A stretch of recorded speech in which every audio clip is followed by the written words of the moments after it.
Thank you all for joining today, and thanks for our great panelists. We're really excited to have you all here.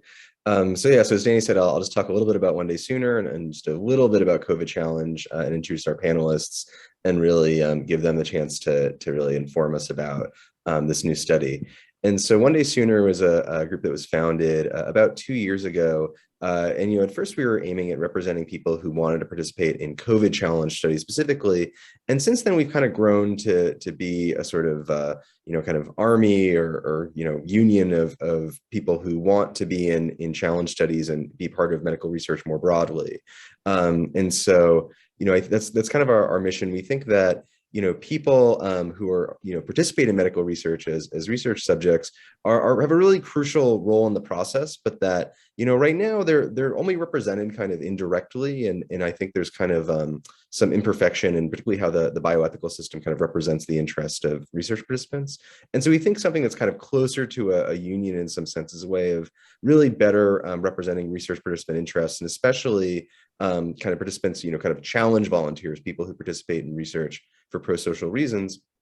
And so, like I said, we started with COVID-19, and that's going to be our conversation today. But also, we're working in areas with other types of challenge studies. So, for example, we're sponsoring a workshop on developing a protocol for hepatitis C challenge studies in Toronto with people like Jake Liang from the NIH and Jordan Feld from University of Toronto.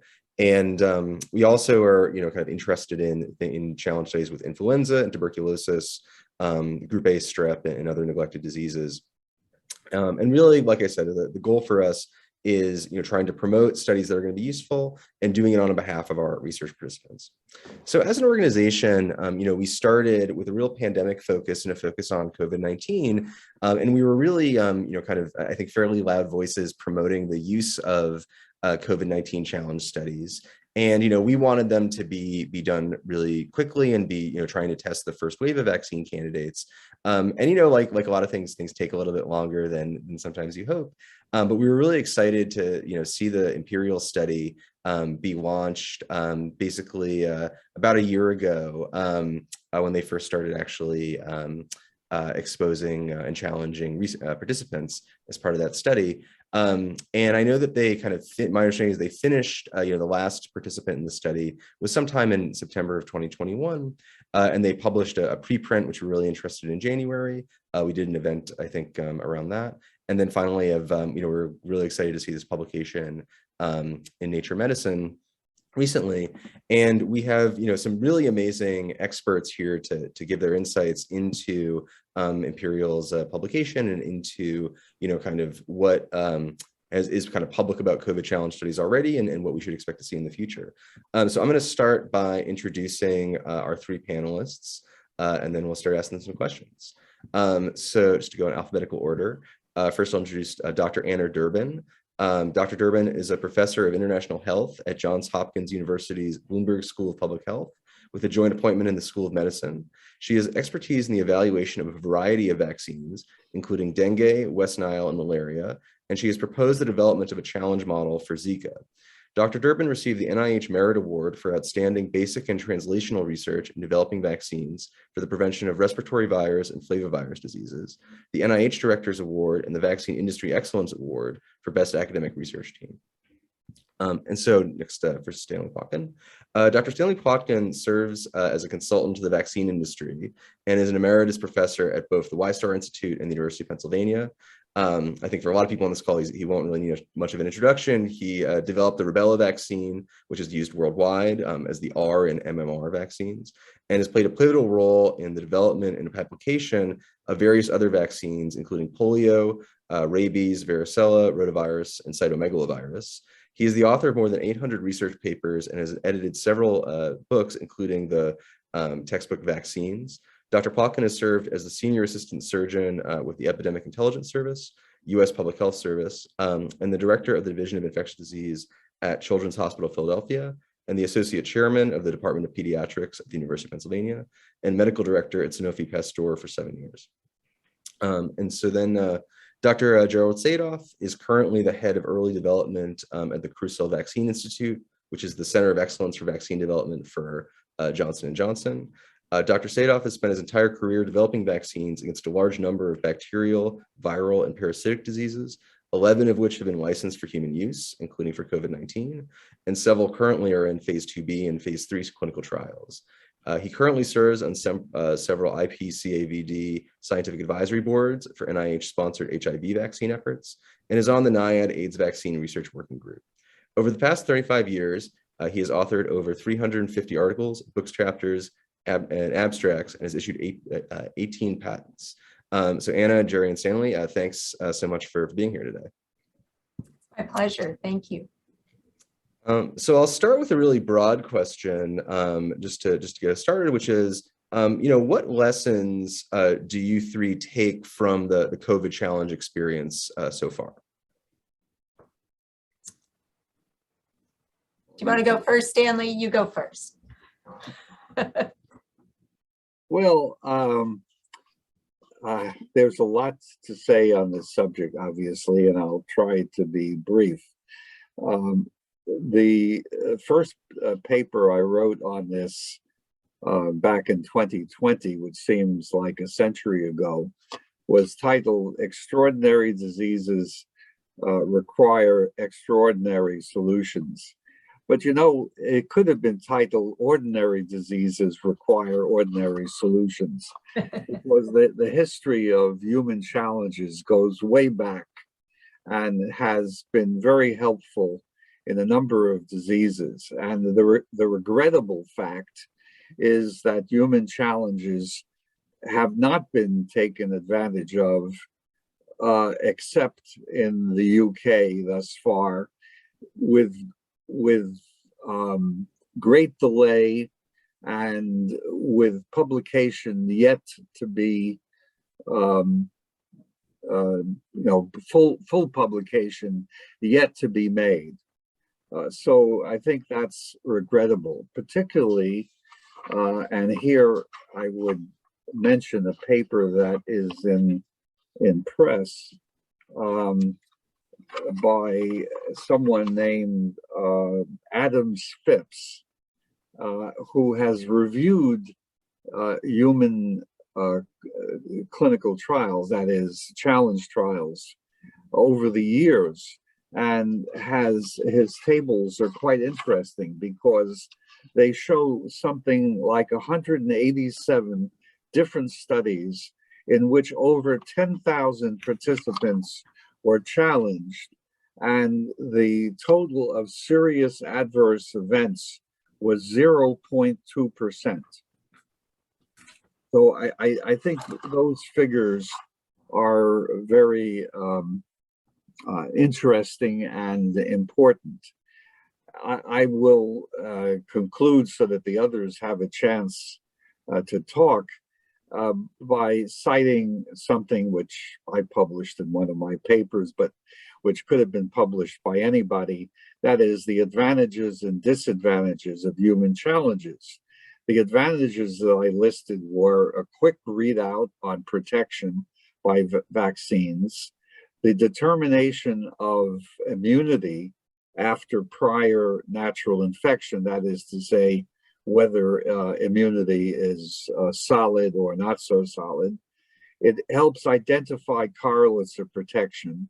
It enables one to compare different vaccines, and it can lead to provisional use in high-risk people early on in a new epidemic. The disadvantages are the possibility of serious disease in volunteers, that the results might not be extra palatable to groups like the elderly, that the virus dose and challenges may be artificially low, that the establishment of the correct dose might take longer than expected, and of course there would be insufficient safety data for licensure. One would have to do additional studies in order to achieve that. I think I should stop there and let the others say their, give us their words. Well, thank you, Stanley. I think one of the big lessons learned, and I'm not so I'm not so convinced that it was a lesson that needed to be learned, one that those who do challenge models are very much aware of. But to Stanley's point, the advantages that you get from a challenge model can be very, very important. The caveat is you have to have a model in place. And so what we've spent, what was spent the past 2 years is actually development of a model. And I think what this has illustrated is that it does take time to develop a safe model and a model that is informative.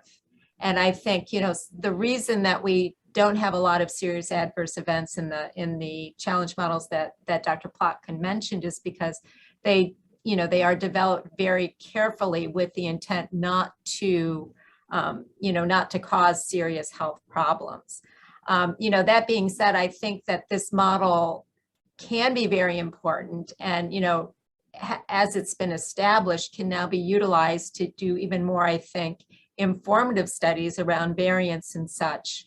Now that it's been established how to do this model, what to look for, how to monitor subjects, and looking at, we have some dose ranging now, and the studies are being continued in people who have either had COVID or been vaccinated, which is going to give us even more information. So I think one big lesson is that when we want to use challenge models, it's very important to have these models in place and ready to be used when they're needed. And to do that, you have to get the funding and have the protocols and the expertise to do that. And I'm hopeful that coming out of this, that will be recognized as something that we can utilize for either future variants of COVID, but also for many other pathogens for which we don't currently have a vaccine.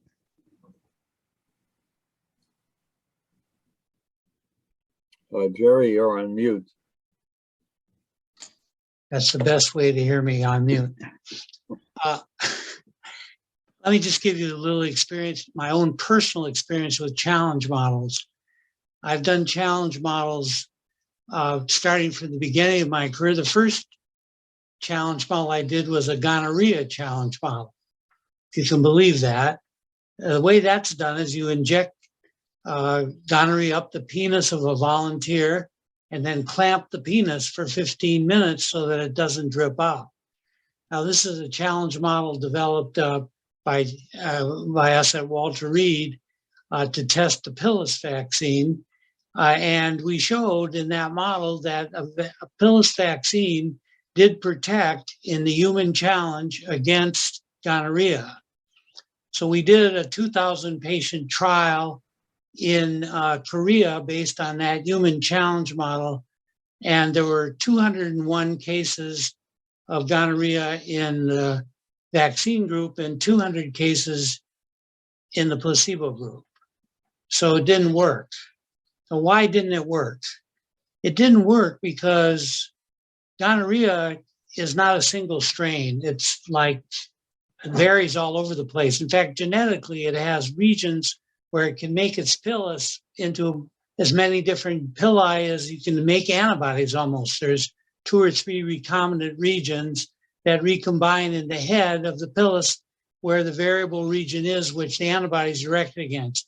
So we could protect against PG3-2 strain, but not any other strain. So that's one of the illustrations of the strength and the weakness of challenge models. The strength is you can show protection even in a disease like gonorrhea. It's a painful model. And back in those days, by the way, we never challenged a volunteer unless we did the challenge ourselves. And so I personally was challenged as well as my collaborators. That's changed now. That's not considered ethical anymore. But anyway, so that's the first limitation. And I think that applies to many of the problems with human challenge when you're coming up against heterologous strains, whereas Anna said it takes a while to develop the strain and show that it's safe. And by the time you've done that, the strain has changed or it may disappear. Or in flu challenge models, you kind of want to have a homologous control with the vaccine to see whether or not a broadly inducing neutralization, universal flu would induce it against something else. And so by the time you get that made, that vaccine is no longer available or it's no longer circulating. So there's a lot of, as Anna said, very practical problems. It takes a while to develop the challenge. The second set of challenges we did with Mike Levine was in Shigella, where we challenged people with Shigella. And we showed that we could get good protection against Shigella in the challenge model. And even later, Mike showed that there was a correlate of protection against Shigella that you could find from the challenge model. That correlate of protection had to do with cells that were circulating after the immunization for about 7 days that indicated that you were going to make a protective antibody, a very good correlate of protection that worked both for the vaccine and for natural infection. Today, there's still no Shigella vaccine. So the second lesson you can learn is you can have a successful challenge, you can have a correlate. That doesn't mean you can develop a vaccine. And so it's useful, tremendously great potential, but didn't lead anywhere in the last 30 years with a certain amount of effort. The next set of challenges I did was with cholera vaccine.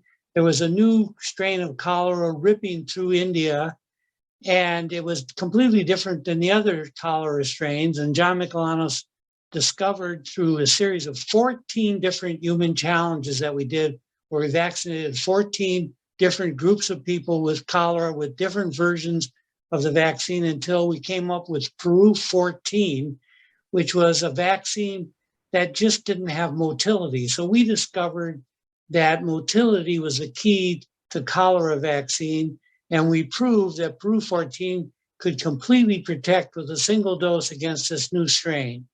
Once again, we showed what the mechanism of action was, we showed what the protection was due to, and we showed that we could protect. There's no vaccine against that new strain. In fact, there's no real good live vaccine against cholera. The reason why, of course, is there's no market for cholera vaccine.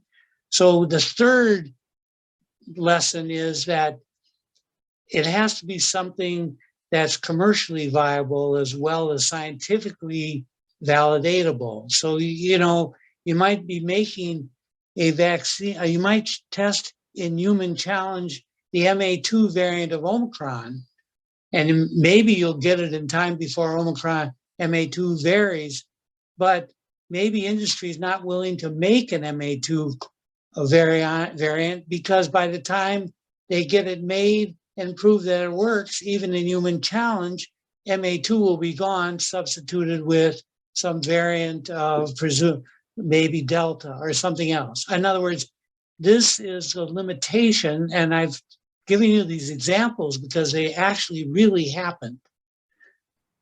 Then I did a series of challenge studies on flu with a monoclonal that in mice and monkeys gave really great protection against flu, and it was universal. It worked against all the strains. This was a monoclonal we discovered at Crucell. We have a series of them, and they worked beautifully in mice and ferrets and in monkeys. And so we said, okay, let's give it to people and let's do a human challenge to prove that it works in people. So we did just that, and I gave the highest conceivable dose that you could practically give as something that could be either a prophylactic or a treatment to people. And human challenge, I did the challenges both with the group in London and also a group with Matt in England at NIH in his center. And both challenges failed. We didn't get any protection either prophylactically or when we gave it as a therapeutic, even a higher dose as a therapeutic, except we saw a glimmer of protection at the highest level of what we found in the nose. And so therefore, this points out another limitation of human challenge for respiratory diseases like COVID, which is that in order to protect with a vaccine that we know would protect quite well against a lung infection, might not protect against an upper respiratory infection very well, because we found that only 1/10 to 1/100th of monoclonal that we induced by passively transferring it got into the nasal secretions. And then if we looked at a curve of the level of antibody in the nasal secretions to the protection, we saw that in those few people that had the highest level of nasal antibody, they were protected. So therefore, not having a vaccine that induced antibody in the place where you're doing the challenge limited the ability of the challenge to show protection. Now, at the same time that I was doing that challenge, we had organized a study in 40 hospitals internationally with this monoclonal. When they saw the results of the challenge, they canceled the study, and those monoclonals are not going forward as therapeutics for this, for flu. This is fact. Okay, so I've tried to outline in these simple examples on the numbers of challenges I've done what some of the strengths and limitations are, and how it turns out that, oh, one last thing. We did I did an RSV human challenge, the first human challenge done with an RSV vaccine. We've shown that drugs can prevent in the human challenge. The RSV challenge showed that we got about 50% protection against challenge. And we went ahead, once again, believing the human challenge. And I have to say, prior to doing the human challenge, there was tremendous resistance to doing it because of the experience with the monoclonals. Everybody said, well, if it fails, our whole RSV program will go down the toilet and we won't have an RSV vaccine. And I was able to convince people that we should do it anyway. We did it. It showed 50% protection. We did a proof of concept trial with the vaccine slightly enhanced for higher antibody, adding a protein to it so we could get it. And so sure enough, the challenge trial, which showed 50% protection, the randomized controlled trial showed 85% protection against RSV, and we have a vaccine against RSV. Pfizer went ahead and did a human challenge with their vaccine, which is a protein, and they got 100% protection in the human challenge. So I wanted to end my story with a success. Human challenge can be thrilling and exciting and lead nowhere. It can fail and cause other projects to be dropped, or it can be a tremendous success and you can have a great future, which both Pfizer, GSK, and Janssen may have with RSV. Now, it's not done in the elderly, which Stanley pointed out. So what about human challenge for COVID? Well, we were going to do a human challenge for COVID, but our ethicists said we couldn't. These are internal ethicists, not external ones. And so we didn't do it, but it was done, as you all know. And what is the future of that challenge? Well, I think regulatory agencies have now come around to the idea, like they did in flu, even though there's not perfect proof, and we don't have a perfect correlate. In our study of 40,000 people, where we did a correlates analysis, we found that somewhere between 100 units or titer of neutralizing antibody up to 1,000 or more could predict protection against COVID very well. So that if you had about 100 units, you get about 30% protection. And if you have over 1,000 units, you get about 80 to 90% protection. That's against the Wuhan or the Washington strain. Of course, the neutralization resistant ones haven't been proven yet in that degree. And we're getting data from real world data that looks like it's true. I'm giving these examples because that means that the regulatory agencies are now, for example, the regulatory guidance on whether you need a booster in COVID is related to the level of neutralizing antibody that you can get after a booster against the strain that's circulating in relationship to the neutralizing antibody you had that you showed in your efficacy trial, which was, in our case, what was neutralizing antibody against Wuhan after our first dose, where we showed efficacy, or you could do it after a second dose. How is the neutralizing antibody against Omicron relate to that in terms of titer and so on? And that's good enough for getting a booster. That's the regulatory guidance as it exists now. Now it's even gone to superiority of neutralizing antibody if you want to show that your Omicron vaccine is better than your standard vaccine, and can you get a license for Omicron, then you have to show in a booster trial in people that are naive and people that have been boosted and so on, that the the Omicron vaccine has superiority in terms of neutralizing antibody. Now, neutralizing antibody only accounts for 52% of the protection, and 48% is due to other things. So it's not a perfect correlate. But the regulatory agencies have accepted neutralizing antibody in their regulatory documents for going forward, just like they have in flu. We know flu, it's not a perfect correlate, may not be any correlate, but it's been accepted for years as something we can use for basis for licensure. So the future of challenge has to, in terms of COVID, has to be taken in the context of what the regulatory agencies have accepted as a correlate and a surrogate already for going forward with variants and with boosters and with new variations. They're not waiting for challenge. They're assuming that the neutralizing antibody against the variant you're interested in is good enough for licensure. So therefore, I don't see nearly the future for a human challenge for COVID as I did in the past before we had a glimpse of the correlate and the regulatory acceptance around the world of that pseudo correlate. It's not a real correlate. Everybody agrees, even the regulatory agencies agree, but they're using it anyway. So for practical purposes, we have something we can go on. We don't have a threshold, but we have comparison. In other words, you can compare neutralizing antibody against Omicron or BA2 versus neutralizing antibody that you got in an efficacy trial against Washington. And if they're relatively the same, you're fine. So that's a kind of too long, but I wanted to give you the tale. No, that is really helpful, and it's a really great context to kind of put the study. I'll ask kind of a broad question. I have kind of some particular features of the study I'm curious to get your thoughts of, but what were the kind of most interesting or surprising findings in the Imperial study that you saw? So I can go first. I think there are a couple things that I took away from that. One, I was surprised at the low infectivity in completely naive people. Now, that being said, I think it's important to note that how people are infected in a challenge study isn't really how people are naturally infected, meaning we're administering the challenge by droplet, which may impede its ability to infect somewhat. It was a very, very low dose.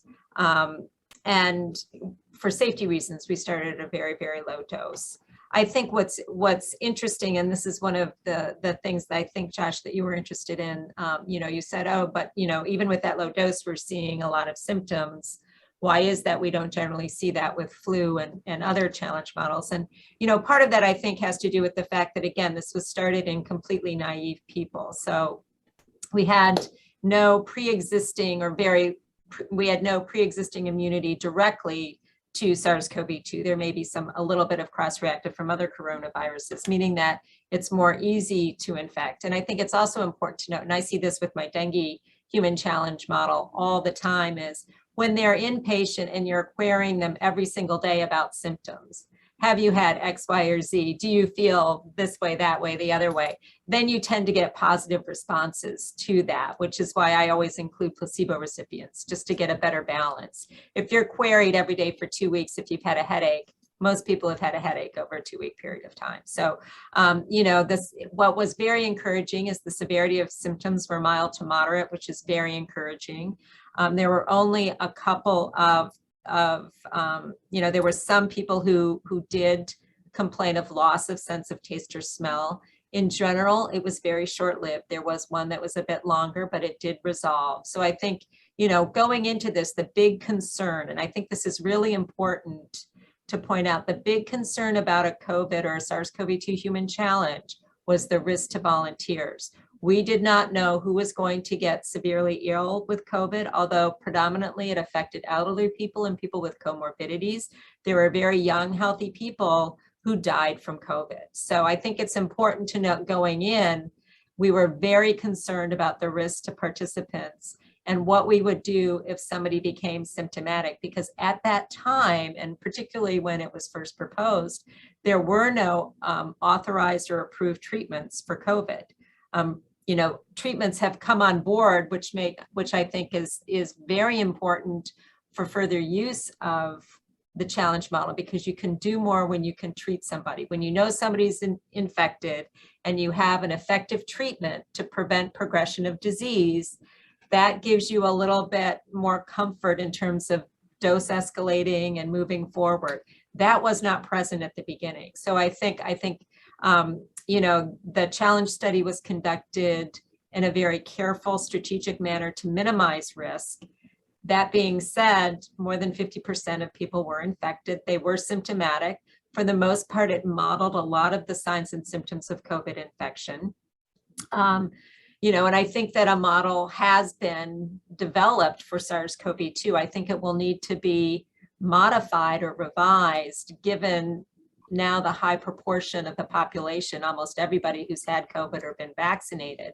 But it does give us the opportunity to study the disease. And what I'm going to be very interested in is the more in-depth immunology analysis that will hopefully be being released in the time to come, because I think that can be incredibly enlightening from a scientific perspective. I'm not sure this model will be all that helpful in terms of development of future vaccines or even modified second generation vaccines, but I think in understanding particularly the immune response and some of the factors that are responsible for sort of more or less severe COVID, I think we may be able to learn something from that, and I think that's very exciting. I would like to make two additional points. One is the importance of the biology and epidemiology of the disease in terms of how they are reflected in the challenge study.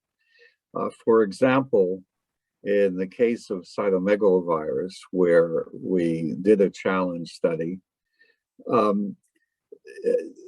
cytomegalovirus is, the situation is that infants and older children are frequently infected and excreting. And so that the women are exposed constantly to cytomegalovirus, and therefore their immune responses are being tested literally every day.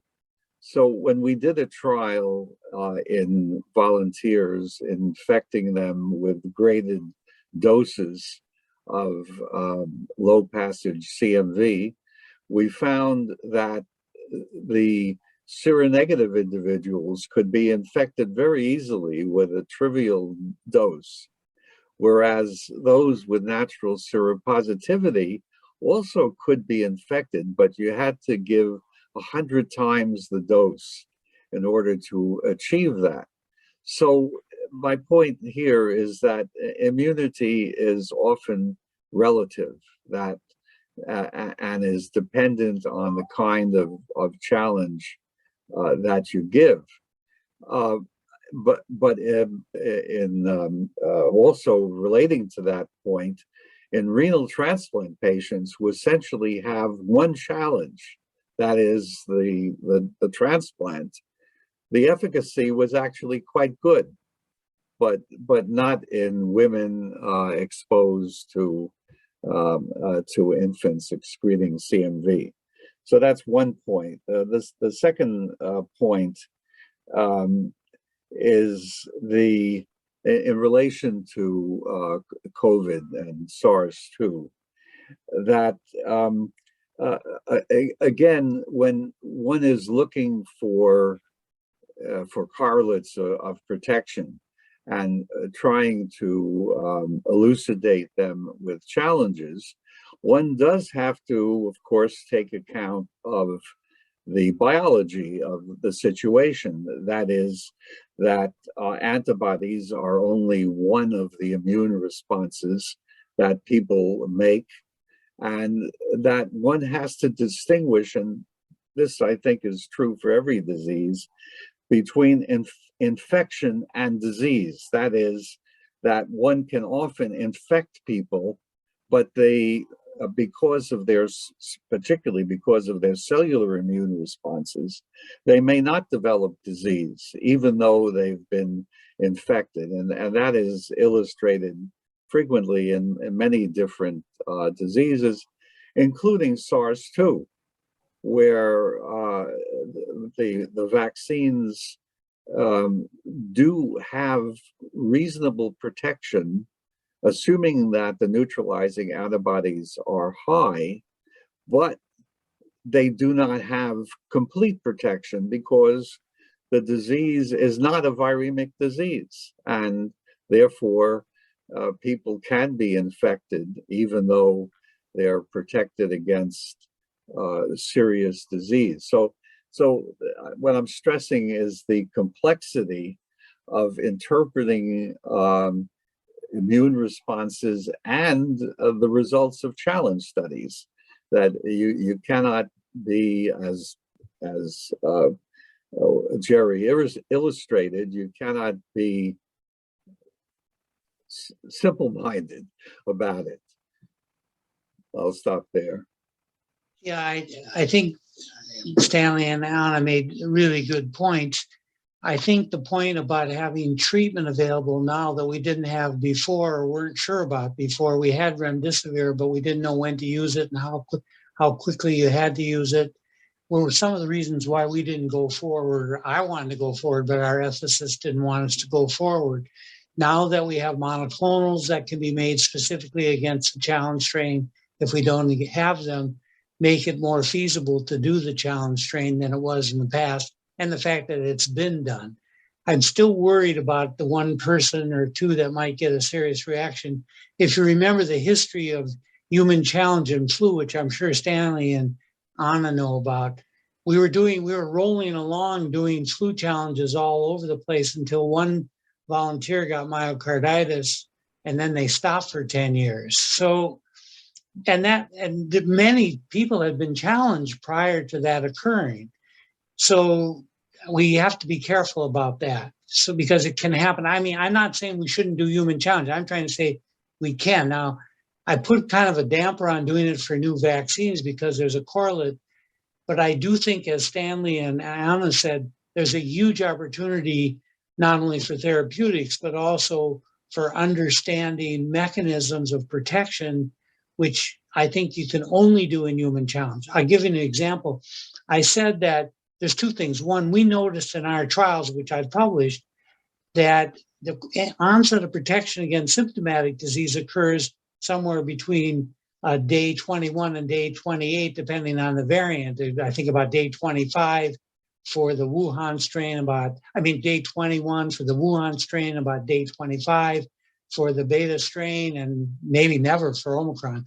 But the protection against serious disease and hospitalization occurs at day 7, when we can practically measure no antibody. I mean, those people are seroconverted, but they certainly don't have a lot of antibody. And this is reflected in real world data where we see very little protection against Omicron by any of the vaccines in terms of just getting COVID. I mean, you get some protection, but very good protection. And even our vaccine, which practically doesn't protect against Omicron at all for symptomatic disease, gives 75 to 85% protection in our real world study in nurses. And almost 275,000 nurses where healthcare workers were vaccinated with a booster, and they got 70 to 80% protection. This is true for the RNA vaccines as well. So there's a mystery. Now, when I said that the neutralized antibody accounts for about 52%, and I said 52 because that's what the statisticians tell us it accounts for, that means there's 48%. Now, why can't we just measure protection against using cellular immunity? Well, when you're doing a 40,000 patient trial, you can't draw blood and process it on 40,000 people. And to get a surrogate or a correlate of immunity, as Stanley has written so elegantly about, you do have to have those people that got infected in order to see what levels they have versus the people that didn't get infected, either in the vaccine group or the control group. So it's been very difficult. We've got a small cohort of about 6,500 people that were able to get cellular on. They did have breakthrough infection, especially with Omicron. So we may be able to get a surrogate in a classic way, but it's much more important to take a look. I think And that's just cellular. And there's many other things. It could be FC function. There's other things the immune system does that. And what we've done, of course, is to take a look at RNA-seq, and we can do RNA-seq on selected people, and you can collect it on 100,000 people like we've done. But that's not perfect either. So the challenge study allows us to get all the immunology we want on these few volunteers that we know are going to get infected and really study that. And I think, if anything, that's where we should push to do it. Now that we know it can be done, now that we know that we have treatments, with the risk I said at the beginning. So I would further what Anna and Stanley said on correlates, because correlates are very important in terms of designing things and knowing what's going on and knowing when to start and when to stop boosting and all kinds of issues that we're never going to understand from clinical trials. Well, Jerry, and I would just second, I mean, I think an even better example in my mind is the experience of the J&J vaccine with the Beta variant in South Africa, where again, you saw very little, much lower protection against infection, but excellent protection against severe disease, hospitalization, and death. And, I do think that there's other parts of the immune system that we really have to interrogate. I say a correlate, we have a correlate of protection, and I always say my response to that is protection against what? Yes. Because I think that is a very important question. And I think certainly what antibody tells us is that you've had a response to your vaccine. Your vaccine has induced an immune response that we are measuring by antibody titer.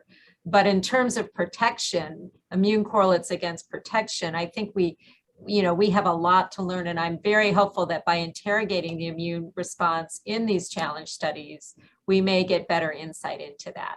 I just hope we can convince people that the risk of the myocarditis or whatever might happen is outweighed by the balance that we will get, because you can never guarantee that something won't happen. I mean, it's just impossible. We do 100 people, it could happen in the first 1,000. We do 1,000, it could happen in the next 1,000. It's just impossible. So people have to be willing to take and explain to volunteers and take that risk. But the benefit of understanding the correlates, which we can't get in really any other good way, I think is there, aside from other benefits from the challenge. Yeah, I think in that regard, the paper I quoted is interesting. That as I said, out of 10,000 people, they had 23 serious events, which translated to 0.2%.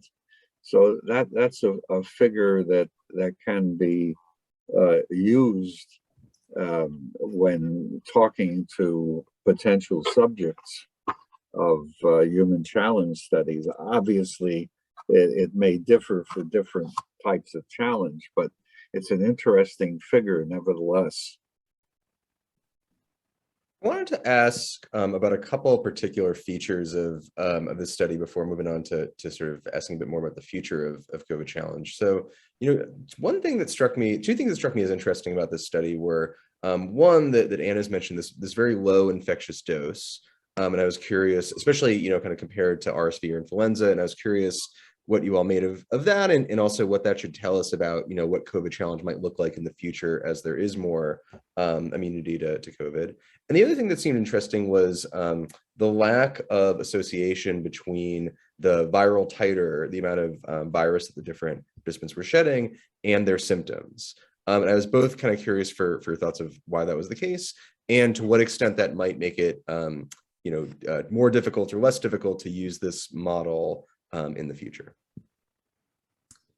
Well, I alluded to it a little bit earlier. I think what's important to know in previous RSV and flu studies is people have been exposed to RSV and flu, for years and years and years, from childhood onward. So to Stanley's point with CMV, pre-existing immunity, it's harder to infect. In this study, people were enrolled because they had no stated history of COVID. There were a couple of people who they found based on antibody testing probably had been exposed, but they were by and large completely naive to SARS-CoV-2. So for that reason, you need a lower dose to infect them because they don't have pre-existing immunity. The symptoms, I think, everybody is different. And I sort of alluded to this before, when you're querying people every single day about symptoms, some people complain of more symptoms than other people.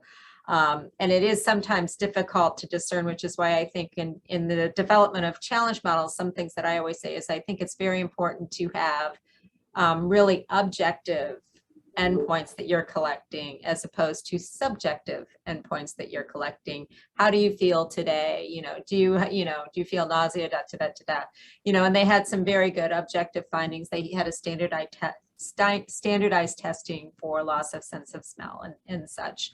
But I will also say is, you're measuring, again, you're measuring, this was a low inoculum. They're measuring by PCR, and then they're trying to culture based on PCR. And a lot of those samples that were positive by PCR, they didn't actually get infectious virus recovered. And that can be for different reasons. If you have an immune response and the virus is bound to antibody or cleared, then it may not, PCR measures all virus dead and alive, bound to antibody, not bound to antibody. Whereas if you're culturing it, you're looking only at infectious virus. And, I think there's often not, with flu, we can see if you have very high titers, and Jerry and Stanley will know the number better than I, but I think it was above 10 to the 5 or 10 to the 6 virus particles, people are symptomatic. You get very good. And likely the same thing with other enteric challenge models. You have to reach a certain point and you'll induce symptoms. The titers here were not all that high. And so I think for that reason, there is some moderation in symptomatology. But, as I said earlier, nobody got very sick. I mean, in flu challenge studies, some people can get pretty sick with fever, chills, that sort of thing. This really was quite a mild, for the most part, a mild to moderate illness. Yeah. Well, of course, there's always the psychological element, which is why one does placebos.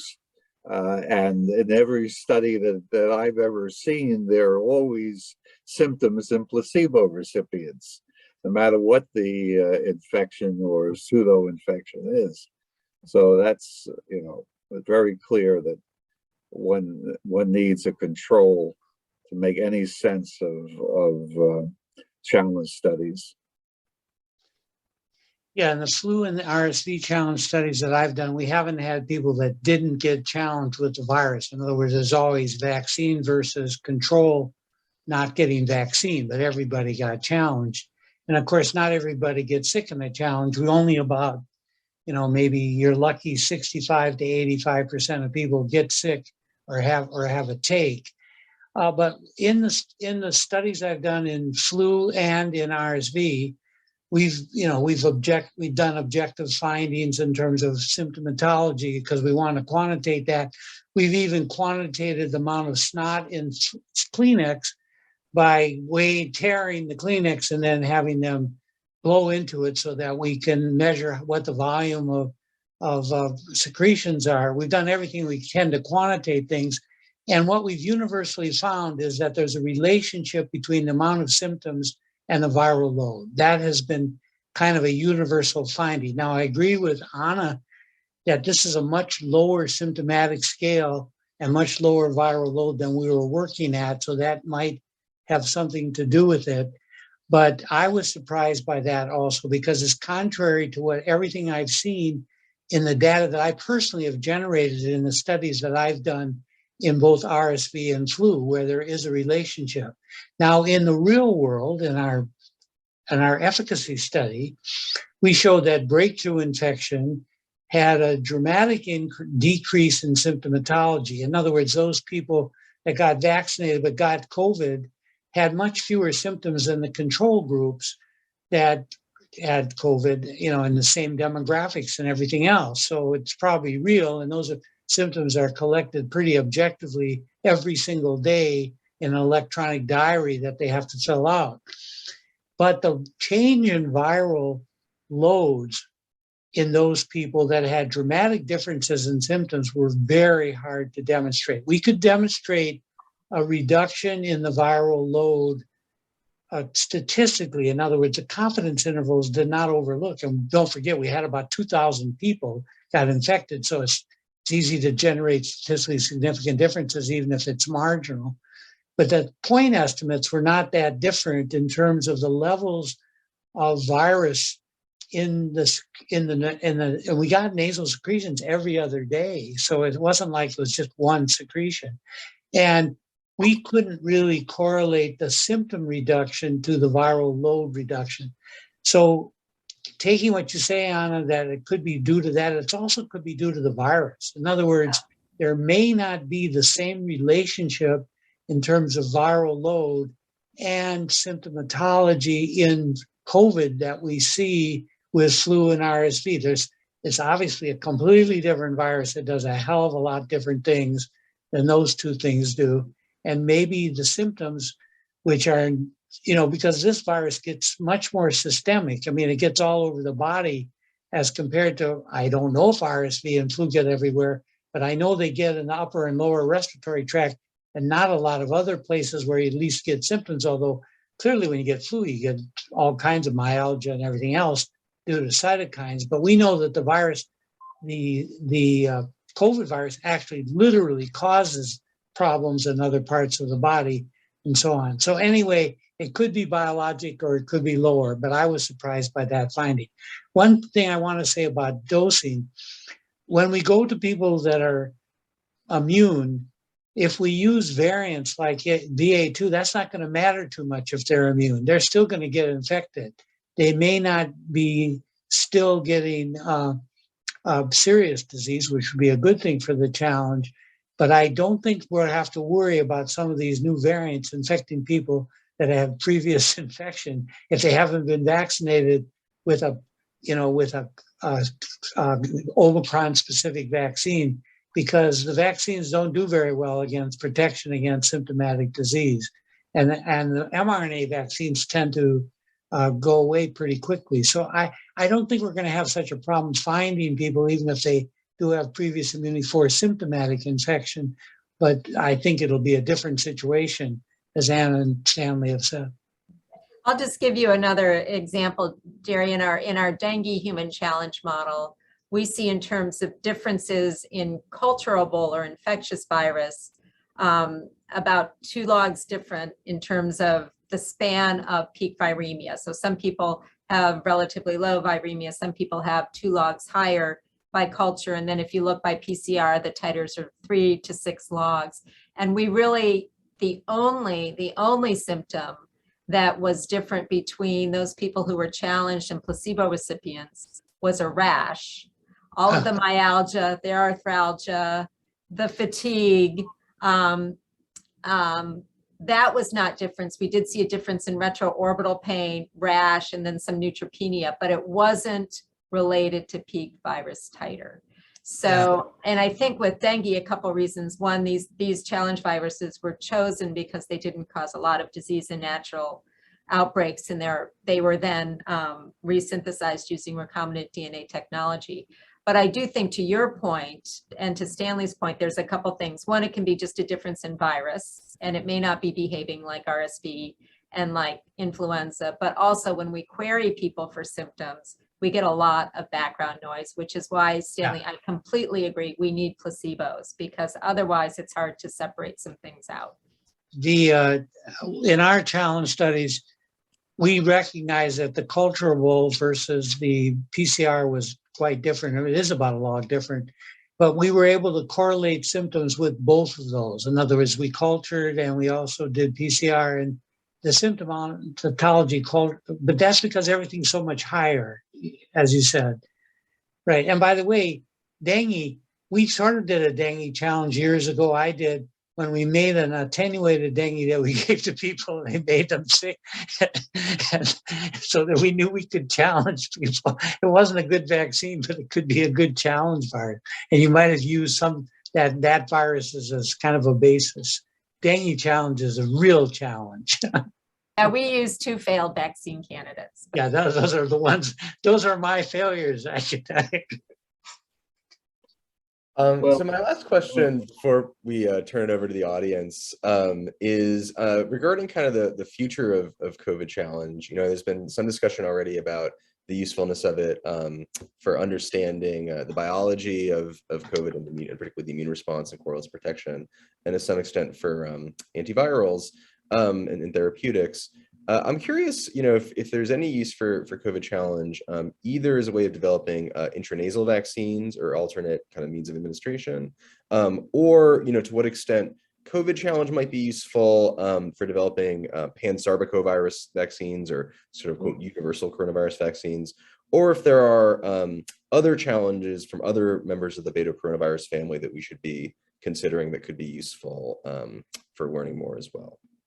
yeah, that's a very important question, and as you know, I've been you know, pushing and organizing efforts to develop a pan-sarbecovirus vaccine. And I think the way things are shaping up, we will absolutely need challenge studies in order to determine whether we really have a pan-sarbecovirus vaccine.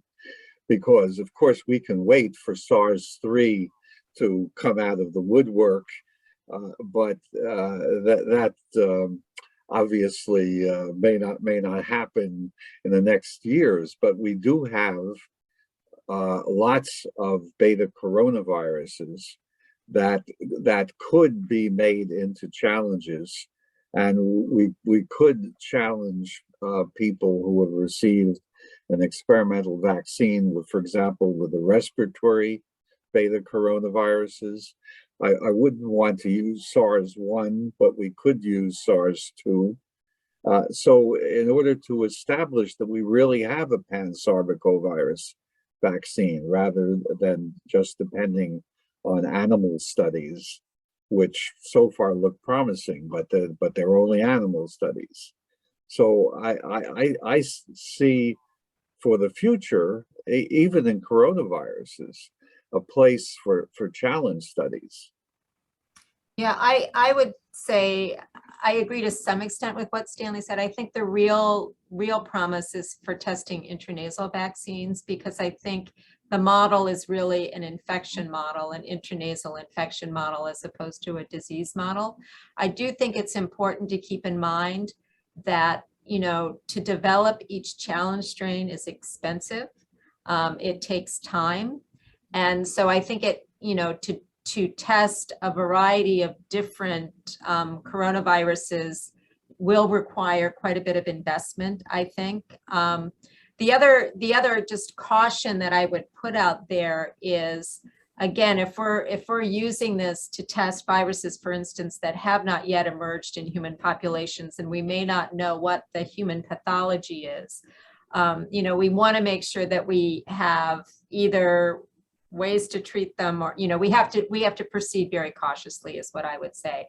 I think, you know, hopefully what we can do from these human challenge models that are currently ongoing, and certainly we can look at, and I know there's development of, I'm going to call it, of human challenge strains with some of the variants. You know, people always say, well, why, you know, by the time you get that strain manufactured, there's going to be a new variant. But I think it's very important to test the variants, particularly Omicron, which is so divergent from the other variants, because that's really going to give you, if you look at the human immune response, that can give you really greater insight in terms of how broad the immune response is to human infection as opposed to just vaccination. Because remember, these vaccines are really just spike, right? There's a lot more to the virus that could be stimulating a much broader, more protective immune response. And certainly, you know, if you look at data from the studies that have been going on in people who were vaccinated and then infected, or infected and then vaccinated, we see a much broader immune response than we do in those people who were just infected or who were just vaccinated. So I think there is a tremendous amount that we can learn from these studies. I think it can be incredibly helpful in the development of intranasal vaccines for SARS-CoV-2. And I also think it can be useful in better understanding immunity to coronaviruses that can be used in the development of a sort of a pan-coronavirus vaccine. Oh, I totally agree. And once we get a candidate vaccine, the responses to that vaccine can be tested against a broad variety of coronaviruses, so that we get at least an in vitro impression of the efficacy, and maybe in vivo if those viruses continue to spread. I mean, like MERS, for example. We could test against MERS. Well, as I've illustrated, I've probably done as much different challenge studies as anybody, so I'm not against challenge studies, but I have a different opinion here. I think that for the coronavirus and so on, the neutralizing antibodies would be something that people would believe in. And I think that the human challenges, with all the limitations of how long it takes to make them and everything, might be corroborating the neutralizing antibody if we're going to stockpile and make huge quantities of this preparing for the future. Then, if there's a huge investment that needs to be made, having a human challenge back up the neutralizing antibody and cellular, if we happen to get some ideas about that, and if we can fill out those other 48% of what correlates with protection, I think the correlates would be first and the challenge would be second, and maybe not necessary, but maybe necessary depending on how far you had to go and what level of proof you needed before $1 billion could be invested in stockpiling something for the next pandemic. As far as a nasal vaccine, we believe, of course, for universal flu that that's absolutely necessary because we don't have good correlates up in the upper respiratory tract. But I think, once again, the nasal vaccine against coronavirus may have to rely initially on people getting specimens from the nasal secretions and showing that at least they react at levels high enough in terms of binding, if nothing else, to the virus before human challenges are done to test those. But, and once again, as Anna brought out, the problem with human challenges, you're worried in coronavirus, you're worried about variants, just like you are in flu. And so by the time you develop the challenge strain and validate it and show it works, that may be gone and you won't know whether or not you've covered it. So it's a bit of a problem for human challenge where you can develop an assay to measure neutralizing antibody in a week or two. So it's really, that's the practical advantage. So I see the correlates as a way forward for these things, with challenge being more of a kind of validation, depending on what level of validation you need. Anyway, that's kind of my view on it. So I'm not against it, but I don't think it's the first line of where we would go. So just to be clear, what I was talking about was immunizing people with a vaccine and testing their immune responses in vitro or even in animals and primates to determine whether or not they broadly protect against other coronaviruses. Right. I thought you meant you'd want to do human challenge with those other coronaviruses. No, not. I mean, then you and I are. Maybe I misunderstood. You and I are on the same page. Yeah. So let's go to the audience questions. And as Danny said, you can either raise your hand and ask the question directly, or you can just ask it in the chat and then I'll read it off. And so Charles Hooper asked the first question. Can you discuss the ethical considerations of running challenge trials? If volunteers are fully informed and agree to participate, doesn't that cover the whole ethical issue? I'll go first. Well, to some extent, no, it does not, because there are things that you would do, there are scenarios where just because somebody agrees to do something doesn't mean that it's necessarily ethical to do that. So particularly, as a physician and my motto is to do no harm, then if I feel, for instance, that a challenge study is too risky, then, to me, that is an ethical issue. I think it's easy to say that people are fully informed and agree to participate, but a lot of times that's simply not the case. And I think, we have people coming in and we do comprehension evaluations. And if we think somebody, and there are some people who, people do challenge studies for a wide variety of reasons. Now, I think for SARS-CoV-2, a lot of that was altruistic because, if you go back 2 years, people wanted to do something. They wanted to help, and there was a limited number of opportunities to provide help. And I've seen this with, for instance, HIV vaccine trials. But for other trials, a lot of people, people are compensated for their time. They're compensated to do these trials. We could not get volunteers to do these studies if we were to do studies, clinical trials in general, particularly early phase trials that require a tremendous amount of time by the participant, because we have frequent visits, we have a lot of blood draws. We could not get people to take time off work and participate in these trials without compensation. So just because somebody says that they understand the risks and they still agree to participate, we have to ensure that they are fully understanding of those risks and willing to participate. Now, if there's a challenge study that I think is safe and it's ethical to conduct, and I'm a PI on a challenge study, then, ethically and my responsibility is to ensure that that volunteer fully understands the risks, fully understands the responsibilities of being a clinical trial participant, and is willing and able to do that.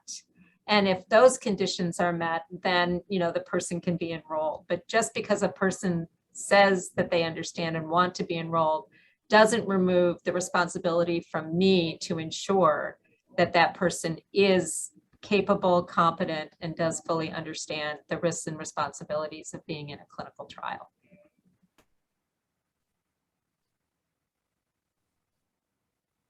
Stanley?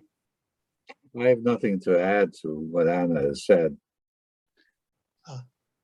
There's two elements to doing the trial from an ethical point of view. One, there's the ethics, as Anna just talked about extensively, for the volunteer. But in these challenge trials, we also come up against another issue, which is sometimes a little difficult to deal with, which is after they leave the unit, can they spread it to somebody else?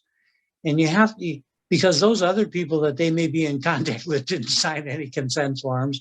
And especially if you're using a strain that's new, or maybe an old strain that they're not protected against because the vaccine has moved on.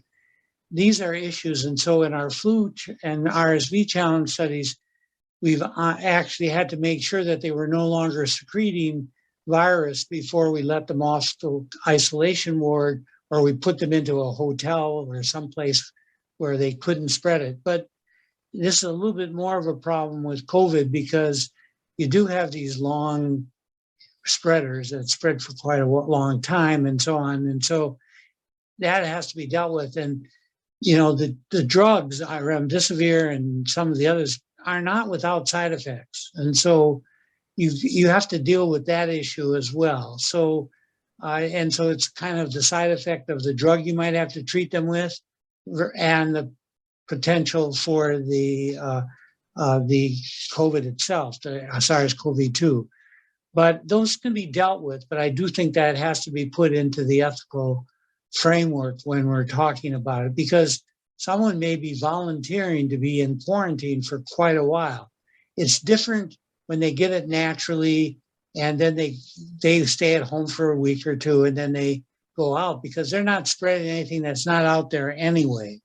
But if somebody spread something to somebody that had was a volunteer in a trial, that's a direct introduction into the community. And that has different ethical considerations in a broad sense as compared to just somebody spreading something that's already out there. Anyway, it's another consideration. We deal with it, and I think it was dealt with quite well in the study that was published, but it has to be dealt with. Patrick had his, I think Patrick had his hand raised, and then Seema's, you guys get to Seema's question.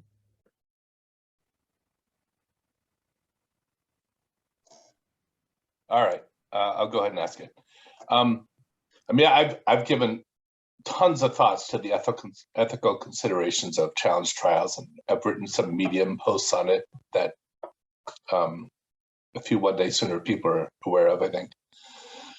What I don't get is, if challenge trials, as we talk about them being constructed, are potentially not considered ethical, then why are normal phase 3 trials considered ethical?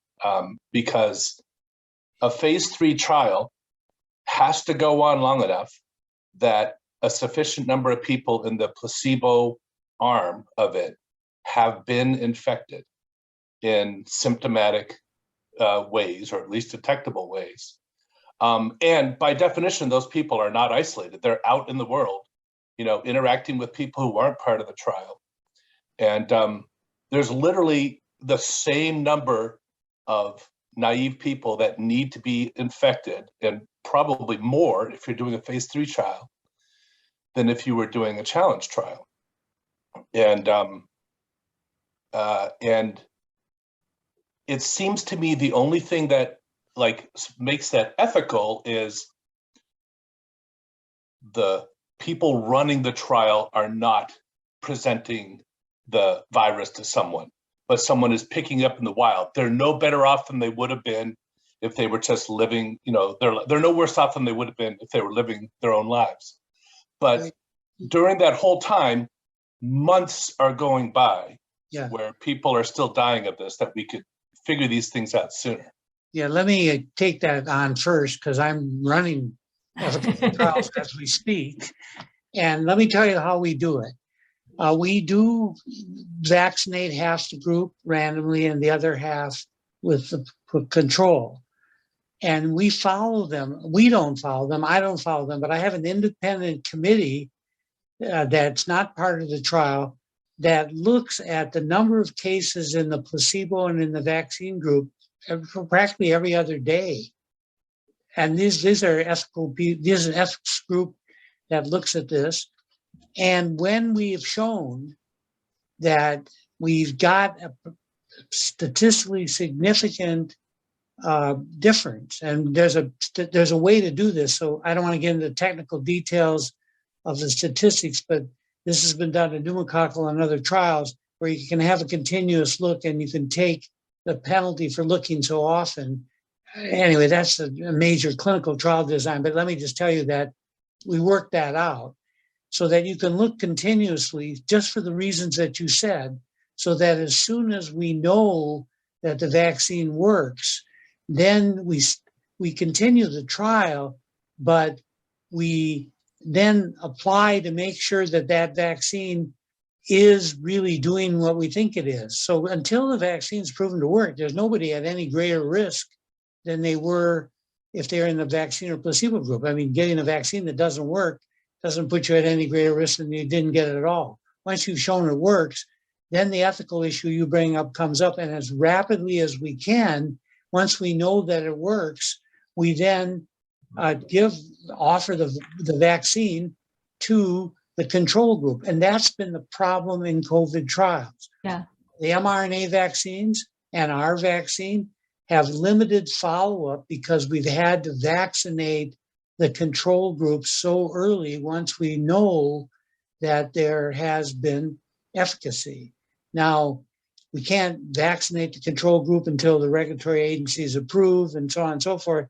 So there's always some delay between our first analysis and our final analysis where people do get infected. But we make every effort to avoid the problem you said, where we know something works and then somebody's getting infected and we haven't tried to prevent that. Now also, we do extremely close monitoring. Every single person is given a pulse oximeter. Every single person has, if they don't have their own iPad, their own iPhone, we give them an iPhone, and on that iPhone is a list of symptoms that they have to record every day when they have symptoms. So as soon as they have symptoms or their PO2 drops, they're getting taken care of. So they're getting medical care immediately. They're told to isolate themselves so that they're not exposing themselves to other people in the community. So exactly the same conditions prevail in the clinical trial as best we can as in the challenge. They're both under the same ethical considerations. So my answer to is you're correct. Well, There's similarities between the two, but we're trying to make it so that we avoid the ethical issues that you bring up. I would back up because there are clear differences between. Yeah, sure, of course. One, in a phase 3 clinical trial, there is a clear potential for benefit to the individual.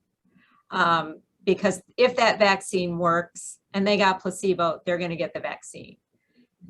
If the vaccine works and they got the vaccine, they were already vaccinated. There's a clear potential for benefit.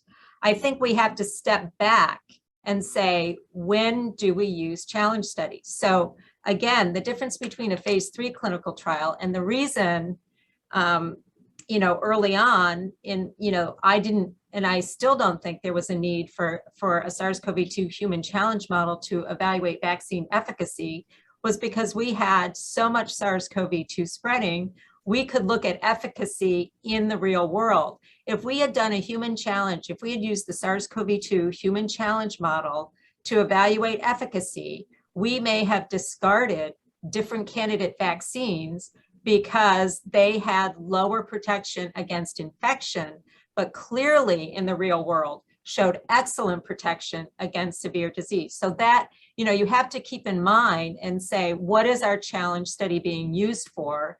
What does it show? Is it an infection model? Is it a disease model? And can you extrapolate that to real world results? Where we use challenge studies and where they are incredibly helpful are in circumstances where we have sporadic circulation of infectious diseases, unpredictable circulation of infectious diseases. And we want to either down select candidate vaccines because we want to try to make the best choice of vaccine before we go into phase 3 clinical trials, or we don't have the potential to do a phase 3 clinical trial because of lower sporadic circulation. And in order to get a vaccine authorized by a regulatory authority, we can use challenge studies to demonstrate efficacy. But challenge studies in my opinion, have very specific roles, and they do not replace phase 3 efficacy trials. We get so much safety data from phase 3 efficacy studies.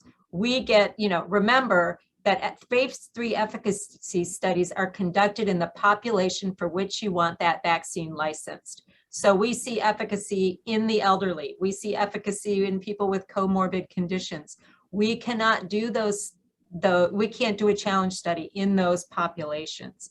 So I think there are clear differences. There is no potential for benefit to the volunteer in the challenge study. There is a potential for benefit for population and for science and for research, but there's little potential to no potential of benefit. And there is great risk. The risk-benefit ratio is very different in a challenge study than it is in a phase 3 clinical trial. And I think that has to be recognized.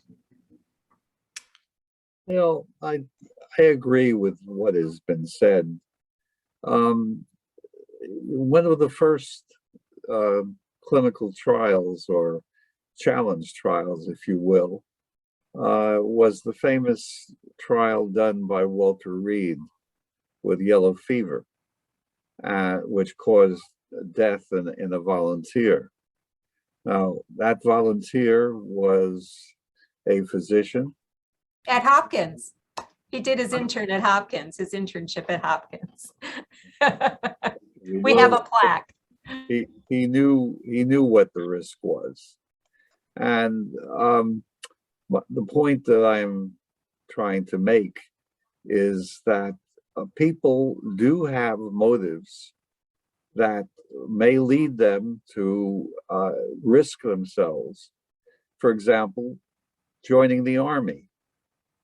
For example, jumping out of airplanes hopefully with a parachute.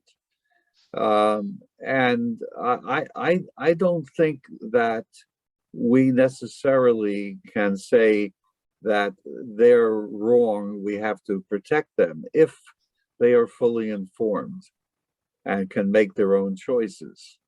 So yes, phase 3 trials involve a risk to those who happen to receive the control.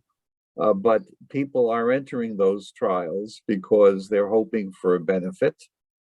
And people who enter challenge trials are hoping for a moral benefit that will make them feel better about themselves. So there are differences, obviously, but I think both of them involve moral decisions that people make for themselves. So we can end on. I've enrolled individuals in challenge trials, and mainly in phase 3 efficacy trials, actually over 300,000. I haven't enrolled them all myself, but I've done a lot of different trials, and everybody has different motives. And it's, I think you've outlined the main one, Stanley, but there's a lot of different reasons why people do it. They have to be informed of the risks.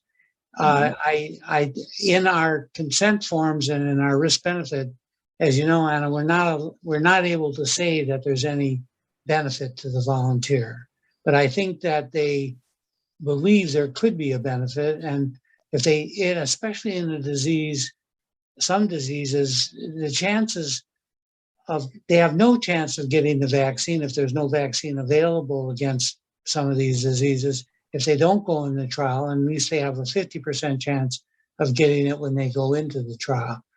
We don't make that point because we legally and every other way have to say that we cannot guarantee any benefit here if you join this trial. That's just the way it is. But great benefits have come out of challenge trials, and I think people have to recognize that. Not necessarily for the volunteers, but for the world as a whole. Even our malaria challenge trials, which led to the malaria vaccine that GSK has that I participated in, and later trials which have led to the idea that cellular immunity plays a huge role, and now the idea that NK-based immunity plays a huge role in the malaria parasite protection, which is leading to brand new approaches to malaria. There's just no question that human challenges can lead to scientific progress that can lead to human benefit. And people that volunteer for those trials, I think they're aware of that. And you try and make them aware of the potential benefit to all mankind, not necessarily to themselves, that they can make. So I think that's part of it. And that's also true for the phase 3 trials. No, there's definitely, as I said, the challenge studies, the benefit is generally, to science. It's a population, it's a community benefit. It's not an individual benefit. And you can't guarantee a benefit in a phase 3 clinical trial. But I think what you have to understand is with the phase 3 clinical trial, there's a lot of trials that have gone on before that. The SARS-CoV-2 vaccine studies, we ran them all overlapping or in parallel. We didn't do them sequentially, so we didn't necessarily have the degree of safety, long-term safety data or long-term immunogenicity data before we went to phase 3. But they were fully evaluated for safety, for short-term safety, local early reactogenicity. And then people were followed for 2 years for long-term safety in those studies in phase 1, phase 2, phase 3. There's a comment in the chat saying, that they believe that the overall risk in a phase 3 study is higher than in a challenge study. And I'm not clear why one would think that. I think the individual risk in phase 3 studies, again, we have pre-existing safety data on those. Most of the challenge studies that we do, malaria we can treat before people become symptomatic. But if you do an enteric challenge study, if you do a Shigella study, if you do a Salmonella challenge study, cholera challenge study, those people get very sick. They get very sick. They, without proper treatment, you could have serious complications with those studies. So, it depends on the challenge study. It depends on the phase 3 study. But the individual risk, we try to really, quantify both with challenge studies and vaccine studies. But I don't see vaccine studies having a higher risk than challenge studies. And challenge studies, I think, are than challenge studies, because remember, vaccines are given to healthy people. The risk, the acceptable risk overall for vaccines is quite low. We have more reactogenicity with some of the mRNA vaccines, and that's acceptable because of the seriousness of the disease, and because of, you know, the immune response induced. But by and large, again, you know, the risk acceptance for vaccines is really quite low. And when we do these phase 3 clinical trials, they've been previously evaluated in hundreds to thousands of people before we even get to phase 3. That's generally not the case with challenge studies. Okay, well, I think that just brings us to time. So with that, I want to thank our panelists and thank everyone who attended. Yeah, we all found this as interesting as I did. Thanks, everyone.